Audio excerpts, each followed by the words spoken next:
Mister secular Hindu, ఈ video నీ కోసమే. కళ్ళు పెద్దవి చేసుకొని చూడు.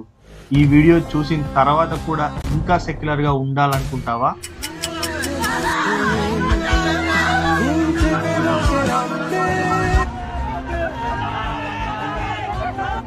నేను పాకిస్తాన్ ప్రేమిస్తా. ఒకడు మన శత్రు దేశమైన పాకిస్తాన్ కి జై అంటాడు, ఇంకొకడు పాలస్తీనాకి జై అంటాడు. భారత్ మాతాకి ఎంతమంది భర్తలని అడుగుతాడు, ఇంకొకడేమో మీరందరూ భారత్ మాతాకే పుట్టినారా అని అంటాడు. ఒక దగ్గర పార్టీ మీటింగ్ పెడితే అక్కడ పార్టీకి సంబంధించిన జెండాల కన్నా పాకిస్తాన్ జెండాలు, పాలస్తీనా జెండాలే ఎక్కువగా కనిపిస్తుంటాయి. पाकिस्तान जिंदाबाद जिंदाबाद। शर्म नहीं आ रही? क्यों शर्म आएगी? पाकिस्तान को खत्म नहीं करना चाहिए। हाँ, नहीं करना चाहिए। माता की जय बोलेंगे? नहीं बोलेंगे। क्यों नहीं बोलेंगे? फिलिस्तीन जिंदाबाद। हाँ, बोल देंगे।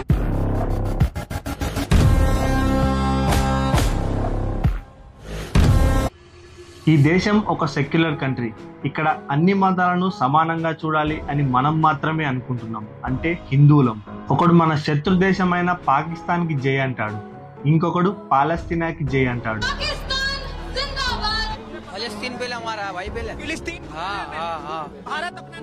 ఒకడు భారత్ మాతకి జై అనను అంటాడు, ఇంకొకడు 15 నిమిషాలు టైం ఇస్తే ఈ దేశంలో హిందువులే లేకుండా చేస్తానంటాడు. ఎందుకంటే ఇది ఇంకా సెక్యులర్ కంట్రీ కాబట్టి.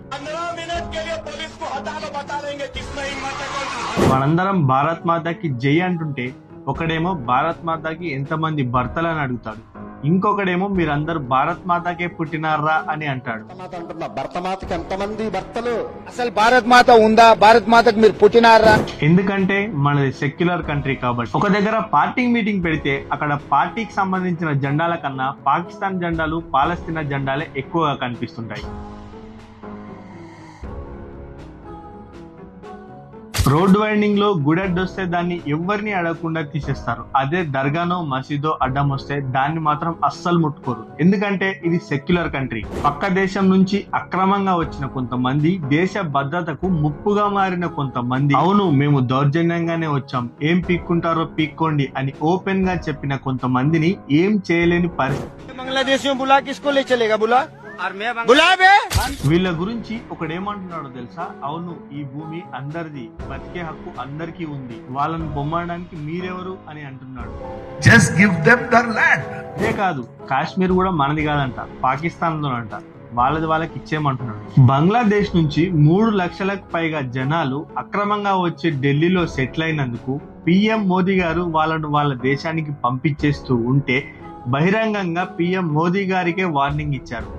दिल्ली की झुग्गियों को तोड़ोगे, प्रधानमंत्री के घर में घुस करके हम कब्जा करेंगे, इसका इंतजार रखें. అసలు ఈ సెక్యులరిజం అనే పదం మన రాజ్యాంగంలోకి ఎలా వచ్చిందో తెలుసా? 1950లో సబ్మిట్ చేసిన రాజ్యాంగం ఒరిజినల్ బ్లూ ప్రింట్ లో అసలు ఈ సెక్యులరిజం అనే పదమే లేదు. కొంతమంది వాళ్ళ స్వార్థ రాజకీయాల కోసం ఈ పదాన్ని మన కాన్స్టిట్యూషన్ లో యాడ్ చేశారు. 1976 లో ఎమర్జెన్సీ టైంలో 42వ రాజ్యాంగ సవరణ ప్రకారం ఇందిరాగాంధీ రహస్యంగా ఈ పదాన్ని మన రాజ్యాంగంలో చేర్చింది. ఈ ఒక్క పదం రాజ్యాంగంలో చేర్చడం వల్ల మన దేశ భవిష్యత్తే మారిపోయింది.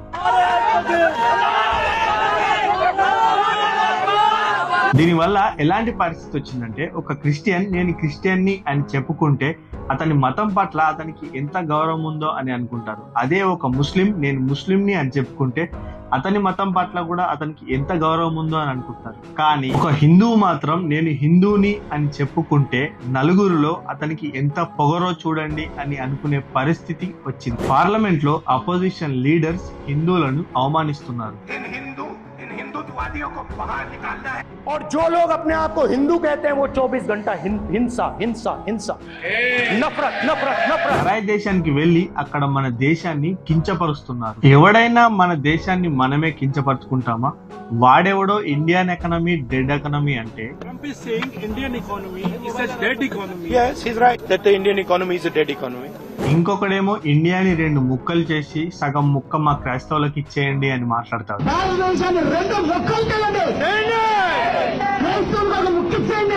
అసలు మీరెవర్రా ఇండియాని ముక్కలు చేయండి అని మాట్లాడడానికి? వీళ్ళు ఇలాంటి మాటలు ఎన్నైనా మాట్లాడొచ్చు. అదే హిందువులు ఒక్క మాట మాట్లాడితే అది మాత్రం మతోన్మాదం, ఇంకా గొడవలు అంతే.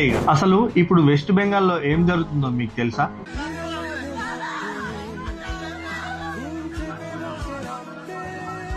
లిటరల్ గా వాళ్ళు వెస్ట్ బెంగాల్ ని ఇండైరెక్ట్ గా తీసుకెళ్లి బంగ్లాదేశ్ లో కలిపారు. ఎందుకంటే అక్కడ ఇండియన్స్ కన్నా ఎక్కువ బంగ్లాదేశ్ వాళ్ళే ఉంటారు. రీసెంట్ గా జరిగిన ఒక సంఘటనలో మమతా బెనర్జీ గారు ఏం మాట్లాడుతున్నారో తెలుసా? How they came out in the night at 12:30. Medical college లో సెకండ్ ఇయర్ చదువుతున్న ఒక అమ్మాయి పైన అఘాయిత్యం జరిగితే రాత్రి టైంలో ఆడపిల్లలు బయట ఏం పని, మీరు ఎందుకు వస్తున్నారు, వస్తే వాళ్ళు అలాగే చేస్తారు అన్న విధంగా మాట్లాడుతారు. సీఎం అయ్యుండి అక్కడ క్రైమ్ ని కంట్రోల్ చేయాల్సింది పోయి వాళ్ళు అలానే చేస్తారు, బయటకు రావడం మీదే తప్పు అన్నట్టుగా మాట్లాడుతున్నారు. అలాగే కర్ణాటక కూడా ఒక మినీ పాకిస్తాన్ లా మారింది. రోడ్ల మీద ర్యాలీలు చేసేటప్పుడు పాకిస్తాన్ జెండాలు పట్టుకొని తిరుగుతున్నారు, పాలస్తీనా జెండాలు పట్టుకొని తిరుగుతున్నారు. అదే ఇట్లానే వేరే దేశం జెండాలు ఇంకో దేశంలో పట్టుకొని తిరిగితే ఎలా ట్రీట్ చేస్తారో తెలుసా? అలాంటి ట్రీట్మెంట్ లేకనే ఇక్కడ వీళ్ళు ఇలా తయారవుతున్నారు. అసలు ఈ సెక్యులరిజం అంటే ఏంటి? అన్ని మతాలను సమానంగా చూడాలి అని చెప్పి దీన్ని మన కాన్స్టిట్యూషన్ లో యాడ్ చేశారు. కానీ ఇండియన్ లా ప్రకారం అన్ని మతాలకు రూల్స్ ఒకేలాగా ఉండవు. ఇక్కడ హిందువులకు సపరేట్ రూల్స్ ఉన్నాయి, ముస్లింలకు సపరేట్ రూల్స్ ఉన్నాయి, క్రిస్టియన్స్ కూడా సపరేట్ రూల్స్ ఉన్నాయి. ఒక ఎగ్జాంపుల్ చెప్తా చూడండి. ఒక హిందూ కమ్యూనిటీకి చెందిన అబ్బాయి సెకండ్ మ్యారేజ్ చేసుకుంటే ఇండియన్ లా అతన్ని తీవ్రంగా శిక్షిస్తుంది, 10 సంవత్సరాలు జైల్లో పెడుతుంది. అదే ముస్లింలకు వస్తే వాళ్ళు ఎన్ని పెళ్లిలైనా చేసుకోవచ్చు, అది వాళ్ళ చట్ట ప్రకారం న్యాయమే. ఏ ఇండియన్ లా కూడా వాళ్ళను ఏం చేయలేదు. అదే డైవర్స్ విషయానికి వస్తే ఒక హిందూ కమ్యూనిటీ చెందిన అబ్బాయి తన వైఫ్ కి కోర్టు పర్మిషన్ లేకుండా డైవర్స్ ఇవ్వలేడు. అదే ముస్లింల విషయానికి వస్తే వాళ్ళ షరియా చట్టం ప్రకారం ఒక అబ్బాయి తలకని 3 సార్లు చెప్పి విడాకులు ఇచ్చేయచ్చు. హిందువులకు సంబంధించిన రూల్స్ ఇండియన్ కాన్స్టిట్యూషన్ ప్రకారం ప్రొటెక్ట్ చేయబడతాయి. అదే ముస్లింల విషయానికి వస్తే ఆల్ ఇండియా ముస్లిం పర్సనల్ లా ప్రకారం ఉంటాయి. ఇదే కాకుండా క్రిస్టియన్ కూడా సపరేట్ రూల్స్ ఉంటాయి. సెక్యులర్ అన్నప్పుడు అన్ని మతాలను ఒకేలాగా చూడాలి. కానీ అది ఎంతవరకు జరుగుతుంది? తిరుపతి టెంపుల్ ఏపీ గవర్నమెంట్ ద్వారా కంట్రోల్ చేయబడుతుంది. దానికి వచ్చే ఫండ్స్ కూడా వాళ్ళ కంట్రోల్లోనే ఉంటాయి. కానీ ఆ రాష్ట్రంలో ఉన్న చర్చిల గురించి, మసీదుల గురించి ఎవరు పట్టించుకోరు. ఇవన్నీ కాదు, మన దేశంలో ఎప్పటి వరకైతే హిందువులు మెజారిటీగా ఉంటారో అప్పటి వరకే ఈ కాన్స్టిట్యూషన్ గాని, ఇండియన్ లా గాని, ఈ కోర్టులు గాని ఉంటాయి. ఒకవేళ అది మారితే మహిళలకు అసలు రక్షణ లేకుండా పోతుంది. ఇవన్నీ విన్న తర్వాత కూడా ఇంకా నేను సెక్యులర్ గానే ఉంటాను, సెక్యులరిజం నే ఫాలో అవుతాను అని అనుకుంటే మాత్రం మన దేశాన్ని ఎవ్వడూ కాపాడలేడు.